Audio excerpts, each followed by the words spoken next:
नमस्कार दोस्तों, स्वागत है आपका शर्मा स्टोरी चैनल में।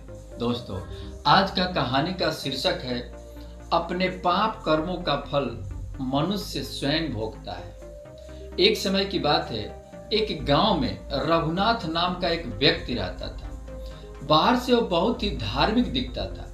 माथे पे तिलक, गले में रुद्राक्ष की माला और हर किसी के सामने भगवान का नाम जपता रहता था।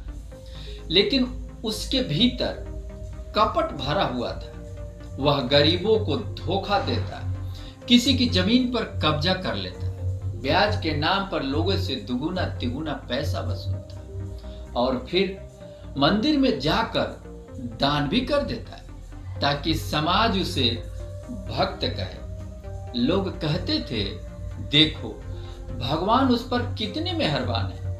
धन, घर, सम्मान सब कुछ है उसके पास। लेकिन सच्चाई तो यही थी कि उसके कर्मों का लेखा जोखा ऊपर लिखा जा रहा था और समय आने पर सबको चुकाना ही पड़ता है।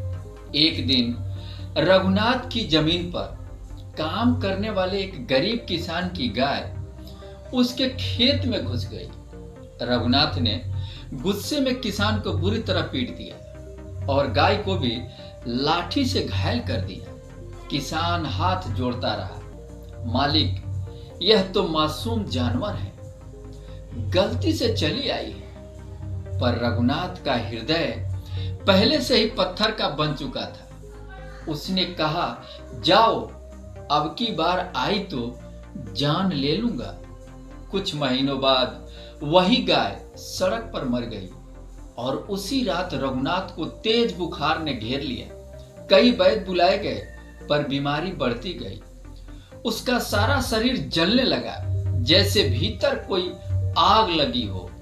रघुनाथ बिस्तर पर पड़ा पड़ा तड़पता रहा। एक रात उसने सपना देखा, सामने वही गाय खड़ी थी जिसके वह अशियाना पीटने से जान चली गई थी।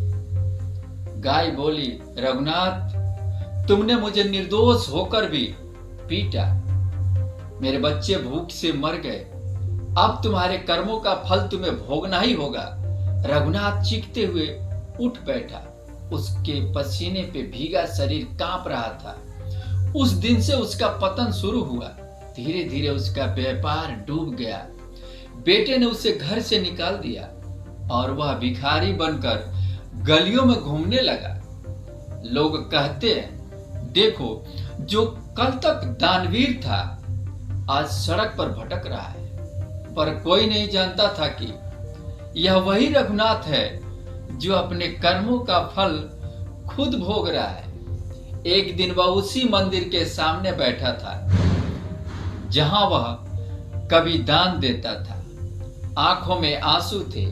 उसने भगवान से कहा, हे प्रभु, अब समझ गया हूं, इंसान अपने पाप कर्मों का फल स्वयं भोगता है।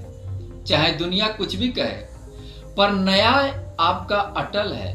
वह मंदिर की सीढ़ियों पर शांत बैठा बैठा प्राण त्याग देता है और हवा में जैसे कई दिव्य आवाज गूंज उठती है। कर्म का लेखा किसी से छुपता नहीं। मनुष्य अपने पापों का स्वयं भोगता है। दोस्तों, इस कहानी से हमें यही संदेश मिलता है, यही शिक्षा मिलती है कि कभी भी किसी के साथ अन्याय मत करो, क्योंकि जो कर्म आज हम करते हैं वही कल हमारे भाग्य के रूप में हमारे सामने खड़े होते हैं। अच्छे कर्म ही सच्ची पूजा है और बुरे कर्म सबसे बड़ा पाप है। दोस्तों, अगर वीडियो पसंद आए तो लाइक और